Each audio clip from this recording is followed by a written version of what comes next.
Malcolm asks, how do we gain a commitment from a potential customer on the phone?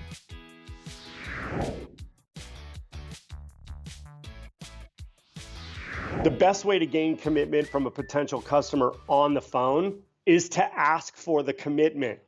So many people avoid just simply asking, would you be committed to working with us in solving these problems? We have a way to do it. We have case studies to illustrate how we've done it for others in like situations. Yours is unique, however. Let's work together to bring this problem to resolution. Are you willing to commit? Because we are. Just make sure that you're thinking give to get, but also thinking win-win. If it's not a win-win situation, no one's going to win.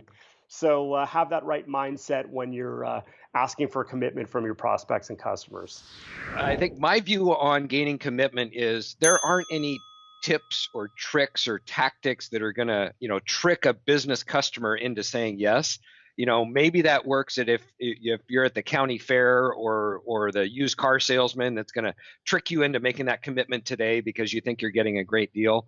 I think in a business to business relationship, it's actually much more straightforward, and we have to be thinking long term. Even if we were able to use some high pressure or manipulative tactics, they're probably going to come back to bite us because we're not going to get the second deal, or they're going to realize that maybe there was some smoke and mirrors involved.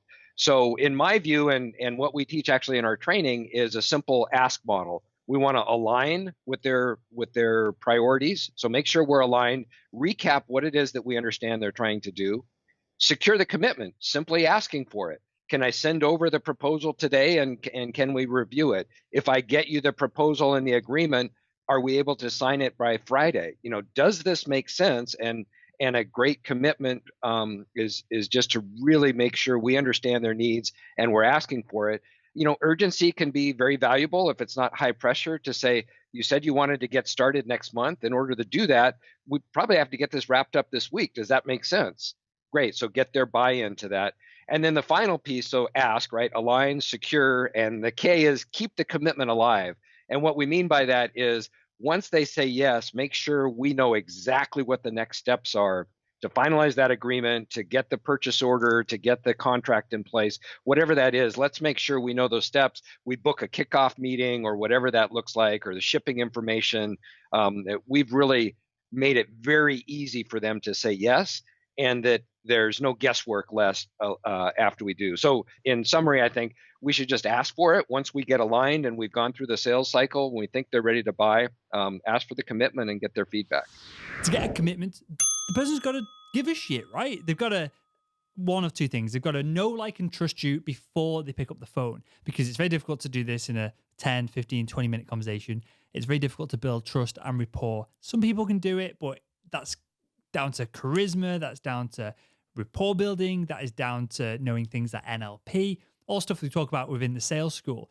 But these are not typically taught, and most salespeople are not great at these techniques to build rapport very quickly. And it can get weird and manipulative if you get it slightly wrong. So ideally, to get a commitment, you need to have the prospect know, like, and trust you before they even pick up the phone. You've sent them content. You've sent them video content is best because they can see your face. They recognize your voice for a second occasion when you get on the phone with them. I have this all the time when I deal with potential sponsors who want to, when I'm selling ad space for the podcast. I get on the phone, they go, oh, almost every time, oh, you sound just like you do on the podcast. And it's because, yeah, I'm sat here in the same room talking to you right now. So you need to, hopefully, to get that commitment, build know, like, and trust before the phone call. And if you can't do that, you've got to change tact slightly. You've got to get them to have, we call it aha moments. Moments where you go, oh, shit, that was interesting. It's questions that you've got to ask, such as, if you could start over, if you're selling to someone in marketing, if you could wipe all the marketing that you've put out, all the branding, all the messaging, how would you start over? How would you do it differently? Or if you could click your fingers, what's the one thing you would change and how would you change it in your business? Questions like this make people go, oh, and it turns it from a weird sales call, which nobody likes being on the other end of, no matter how good you are at selling.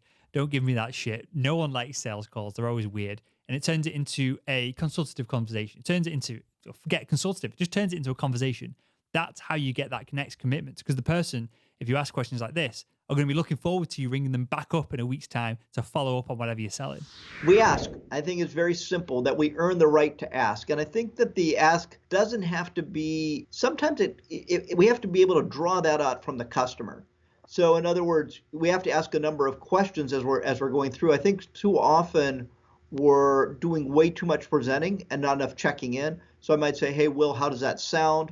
Does that look like it meets your requirements? Since it meets your requirements, what do you see as next steps? And these are the types of questions that will get us to being able to ask. Again, it still comes back to having the call objective. What is it we were going to ask for? We should have determined that in advance of the call, and making sure we're navigating our way to that with the customer actively involved in that conversation. Really, it's the same as we do in person. Although we might have to accelerate it, and it might be a little tougher to do without the body language, the eye contact, and those things that we're accustomed to. But people who are good on the phone know how to use their voice. They know how to allow space in the conversation for the buyer to also speak. They still listen well. They don't let themselves get distracted. And what that translates into is the one thing that helps us to get commitment no matter what we're doing in selling. And that's that you've built trust. You've humanized yourself. You're not just one more salesperson on the phone who's a nuisance. You're now a human. You have a name. You have value that you bring. We've had a conversation. And that rapport and trust is the first and most important commitment. Do you have a B2B sales question that you'd like our experts to answer? Well, just head over to salesman.org/ask and ask it today.